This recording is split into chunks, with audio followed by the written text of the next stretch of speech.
City News on TV Rotorua is proudly brought to you by Rotorua Central.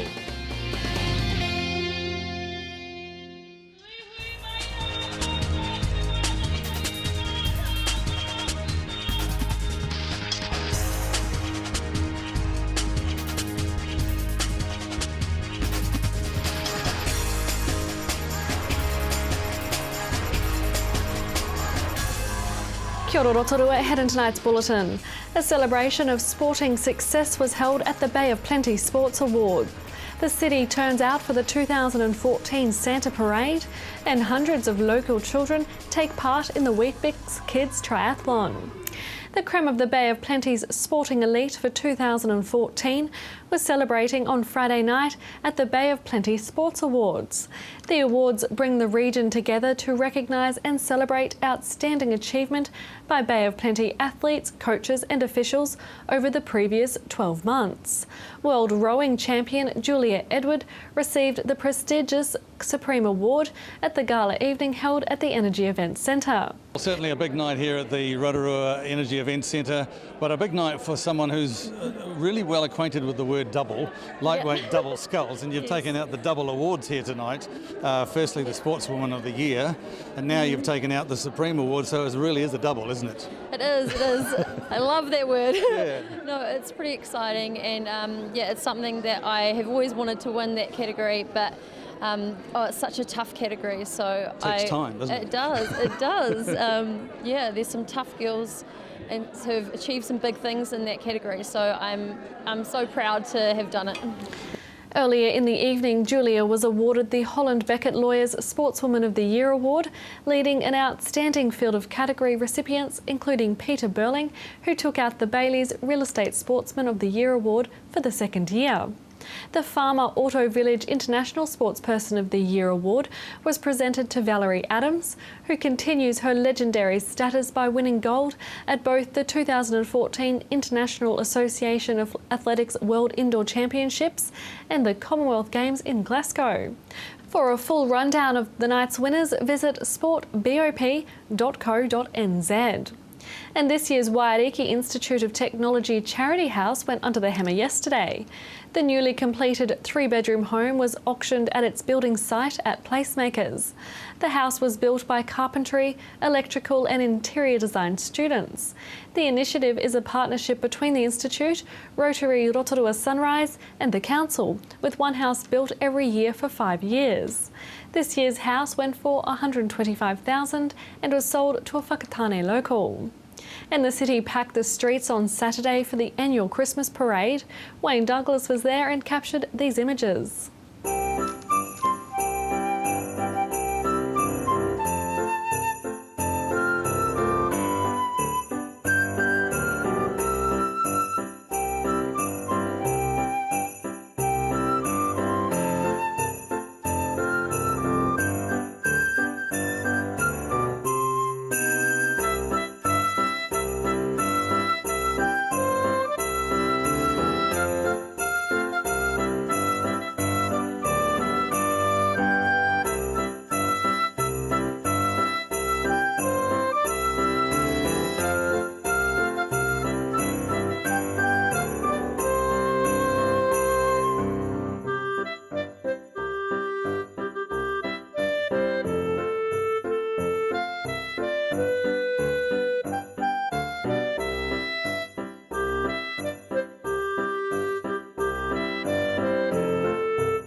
In sport tonight, hundreds of local children took part in yesterday's Weet-Bix Kids Triathlon. The event, which has become a rite of passage for New Zealand children, inspires them to get active and have fun with friends.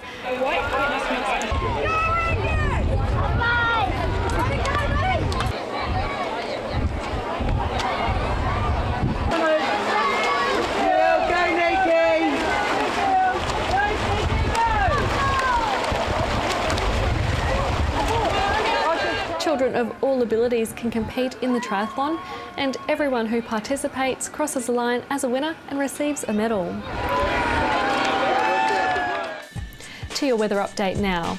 Tonight, evening drizzle with northerly breezes and an overnight low of 13. Tomorrow, Tuesday, cloudy with the chance of drizzle, northerly breezes, a high of 19 and a low of 13. And looking out to Wednesday, cloudy, rain developing at night, northwesterlies, a high of 21 and a low of 15. In the marine forecast for tomorrow, northwest 10 knots with waves less than half a metre. It'll be mostly cloudy with fair visibility and drizzle in the morning and evening.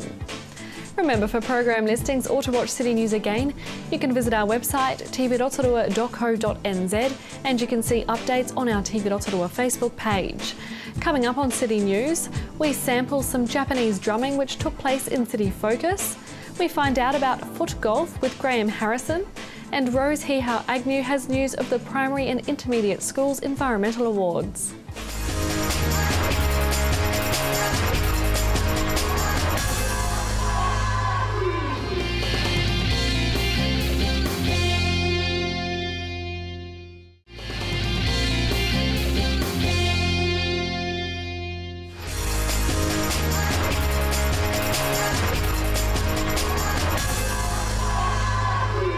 Well, it's always nice to be out in the Friday sunshine and be able to stroll through City Focus with a bit of entertainment. And today I spotted these guys and they're going to be providing some very good entertainment for us in the form of some Japanese drumming. They're from Palmerston North, believe it or not, and with me is the captain, the leader. Yuki, if you could just, I guess, tell us a little bit about the college or the university you're from, to background why you're here. All right, sure. We are from Palmerston North, and we the IPC Kodama Japanese drum team. IPC is the university in the Palmerston North, and IPC stands for the International Pacific College, and we're one of the clubs of the university. And this is the Japanese drum, and this is very traditional Japanese instrument. And now, you've been on a tour, so you're very, very busy, but you obviously enjoy it. Yeah, of course we do, yeah. And Where have you been before you came to Rotorua? We've been to Wellington and Auckland, Hamilton, Gisborne, and yeah. Tell us a little bit about the makeup of the people. I noticed there's a Pākehā girl in here, and you're Japanese, yeah? What about the rest of the crew? We've got the Vietnamese, rest of them are Japanese because they want to pray. Yes, and we got Kiwis and Thais. Yeah, it's very international. Very international. Yeah. So what's involved? Obviously, we have the traditional drums here behind us. There's a lot of rehearsing, a lot of training. A little bit about that for me. Yeah, we practice six hours a week on Wednesday night and Friday night. But because since we are pretty busy with studying, we got only 6 hours. But we believe that we are very dedicated. And, so you're mixing business with pleasure. Oh, pretty much, yeah. Now, there's a lot involved, obviously, in touring around the country. After Rotorua, where to from here? We're going to Taupo, and we hope we join the Christmas parade or something. Yeah, and then back home for a holiday. Yeah. When you talked about study, obviously that's very important. You're all doing degrees or certificates or whatever. Yep. What are most of you studying? Most of us are studying languages, Japanese, or could be English, and some of us are studying the international relations, economics, and environment or something. Yeah. Now, I know Palmerston North very well known for Massey University, and it's a university city, but I never heard, I have to plead ignorance, I never heard of IPC. So what is IPC? IPC is a very small college, very small university, but we got so many very international, multicultural environment, and we got a big clubs like Japanese. As students, what do you study? Most of them studies Japanese papers, but we also welcome the people from all over the world, and we got like 400, and we got so many from Asian countries, could be from America or And obviously from what we see here and the tour that you're taking around, it's very important. You're obviously fairly young people, but it's important as young people to maintain the cultures that otherwise they die. Yeah, sure. Yeah, I believe that after 10 years or something, there will be, since we are trying to be very international at this time, maybe after 10 years or 20 years later, we feel that we try to, preserve or protect the cultures or So something. will this, I mean, obviously you'll do your university studies and then move on to your jobs or whatever. So this will keep going, do you think? Yeah, for sure. Yeah, I will. Sure. At least. Hey, we just look forward to your concert. Obviously, there's a good crowd here building up, and that's how I found it this morning. I was out walking the town, and I heard, "Ooh, what's that?" So very exciting. Yeah, okay. So thank you for talking to us, and make sure you come back and see us sometime. Sure. Thank you very much. Thank you.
So what do you get if you mix golf and football together? The answer, foot golf. Graham Harrison here from Rotorua Government Gardens Golf has all the answers as to how the sport ended up in our city. Graham, how's it going? Oh, very good. We're just underway with our new sport, foot golf, and it's a hybrid of golf and soccer. And the rules are fairly simple. You're kicking the ball into a large oversized cup. Same rules as golf pretty much. The least amount of kicks the better. So you have par 5s, par 4s, par 3s, just like in golf. The course is set on the golf course. So yeah, it's a lot of fun. People enjoy it. Great activity for everybody. As long as you can lace up a shoe, you can play foot golf. What's the history behind foot golf? It's been established for a few years. I think it started in Hungary and Europe initially, and it's kind of spread right through Europe and just recently to the States. In the last year, I think there's close to 300 golf courses have signed up for foot golf in the US, and it's, I believe, the fastest growing new sport in the UK. So it's really taking off, and it's just arrived in New Zealand. And it just arrived because you've brought it here. That's it. Yep. So what caught your eye about the sport? Probably initially the need to get more people out on our golf course. Golf's sort of declining globally, and numbers playing are way down on what they used to be. So I just did some research, I think, on Facebook and Google, and found that golf course owners overseas were facing the same problems, numbers down, and that was kind of the solution for a lot of the golf courses, is to get more people out there. The game can be played in conjunction with golf, so you can have a group of golfers playing followed by a group of foot golfers. So one sort of complements the other and they blend in together. And so what's the process been like for you to transform the courses from golf to foot golf? Has there been any? No, it's like I say, it's laid out on the golf course, but it's just a matter of cutting the oversized cups in. They're separate to the golf greens, so just separate on the sides of the fairways, so, and just new tee markers. So the costs are minimal. but it just gives an opportunity to get some more people out there. Nice. And so who's been enjoying the course thus far? We've had sort of a trial period for a couple of weeks, and we've had local high schools have been out with their first 11 soccer players, fairly competitive guys. We've had a couple of groups of guys from doing stag do's, which they've had a ball out there. Just general walk up. There's a local summer soccer league whom I've contacted, and they've been out, just young guys that are soccer players. Again, they've really enjoyed it, fairly competitive. Plus we'll have groups of just school kids and families. There's one or two families have been back more than once, so they're enjoying it. So, like I say, anybody that can kick a ball can enjoy foot golf. Yeah. Great. What's the feedback been from those individuals? They all love it. I mean, you can be competitive with it, or you can just go out there, forget about the score, just have some fun out on a nice open golf course and enjoy sort of family time together for a lot of people. And the competitive guys obviously register their score and they want to beat their mates, and they come back and have another crack. Yeah. Nice. Now, I hear that you're going through a little bit of a name change, maybe a little bit of a revamp. What's in the pipeline? Yep, well, we've been Government Gardens Golf for 18 years, I think. So we're introducing some new activities. Foot golf is one of them. We're also putting in a paintball, speedball arena. And so we've changed our name to Ball Busters, which kind of covers, we're just not totally golf anymore. We cover a series of a range of activities, but all using a ball. So the ball varies in size from a paintball to a soccer ball, so hence Ball Busters. So we're just starting off summer, so you'd say you've got a wide selection of activities that our locals can do for summer? Yeah, we have. We traditionally a golf-based business. We have the golf course, so anybody can go out and play golf. We have a golf driving range. Out on the driving range we've got baseball batting cages, which is good fun. We have our mini putt, which we've had established for over 10 years. And we have paintball target shooting, and we're just in the midst of setting up a speedball arena, which is like a teams thing, 5-on-5, and that should be up and running just before Christmas. Now, are these activities here for people from all ages? Yes, they are. Yeah, maybe the speedball arena there'd be a minimum age, but everything else pretty much anybody can play. No. And how do people get in touch with you if they want more information or if they'd like to come along? Yep. How do they contact you? Okay, well, we're in the Government Gardens, obviously, opposite the Energy Events Centre, so we're easy to find. We're only 5 minutes walk from downtown Rotorua. And we have a website, which is www.ballbusters.co.nz, and also a Facebook link, which is Foot Golf New Zealand. And you can contact us by phone or email. Thank you so much for your time.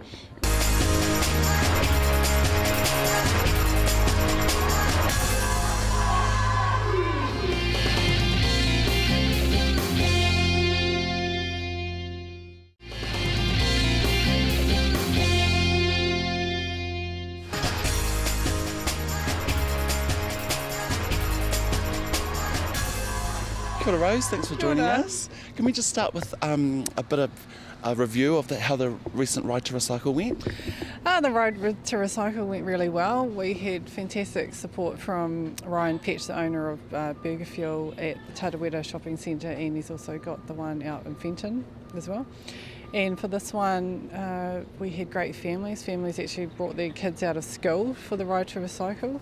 We had a huge amount, unfortunately, of rubbish and litter that we did find, and some of them on our main cycleways, access routes, which is not really good for highlighting litter and the appearance of our city for tourists and visitors.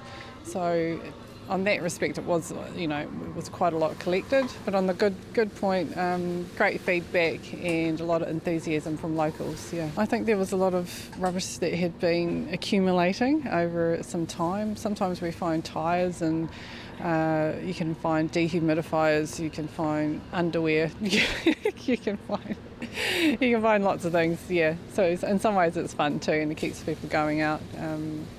Lots of drink bottles and lots of takeaway packaging. And so when's the next one? Next one will be at Tarawera Shopping Centre again, and we're combining again with Burger Fuel, which is fantastic because their business itself has, they're very environmental, very sustainable. They've got biodegradable cutlery and things, and they use their biofuel from their chips to power their vehicles. So we feel as Keep Rotorua Beautiful, it's a great partnership.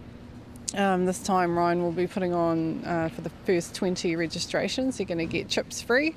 So it's great incentive, and we're going to be doing it from 10 a.m. till 12 p.m. at lunchtime. Finish off with some chips and something to eat, and that will be Sunday the 14th. So it's a great way to actually meet other people. We've had a lot of people who have just turned up and got on their bikes and come down, and they're from all different walks of life, all different businesses. And this time we will be going up Tarawera, down Long Mile, which is a lot of the walking road with the dogs and stuff, and then back along Sala Street around Purdinger Stream, and down under the cycleways through to where we went on the previous road to recycle, which was down by Sudama Hotel. Yeah. Now we've got something exciting coming up too. We've got the Primary and Intermediate Schools Environmental Awards. Can you tell us about that? Yeah. So this is the second time running, and it's the categories are the Tōtara Teacher Environmental Award and the Kōwhai Environmental. That's for the student, and the Manuka for the caretaker, and it's Kaitiaki Award, looking after the buildings and premises and things. And it's a neat way to recognise efforts throughout the year from our schools, especially. It's a lot of time commitment for teachers to take out and develop green teams, worm farms, composting, recycle bins. We've taken a lot of school groups throughout the year through Resource, which is at the Recycle Centre, and we've had fantastic school participation from Kotu School, and it teaches them about why we should recycle, the number systems 1 to 7 of plastics, really educating our youth. And this is a really neat way to recognise their efforts throughout the year. So it's a great time to nominate. It's very easy. You just send me an email or ring up council and say why you think this person deserves it, and why they should receive some fantastic prizes. And that closes this weekend? It closes next Wednesday. And was supported once again by a fantastic local business. So it's James Fitzgerald, the owner of Canopy Tours, and you get 2 double passes to the Canopy Tours, which is worth a lot of money, and fantastic eco prize. And also Keep Rotorua Beautiful will be supporting each winning school between the 3 categories with $500 worth of plant vouchers for the school. And we'll be having a morning tea with our Mayor, Steve Chadwick, and she's patron of our committee as well, and we give a presentation of the award and the gifts then.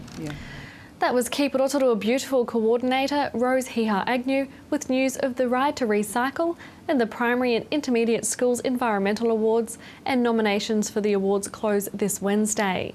Contact Rose at the Council to make a nomination. If you have a story idea or would like to contact the station, phone 07 3488 984. Thanks for joining us tonight. Pomaria.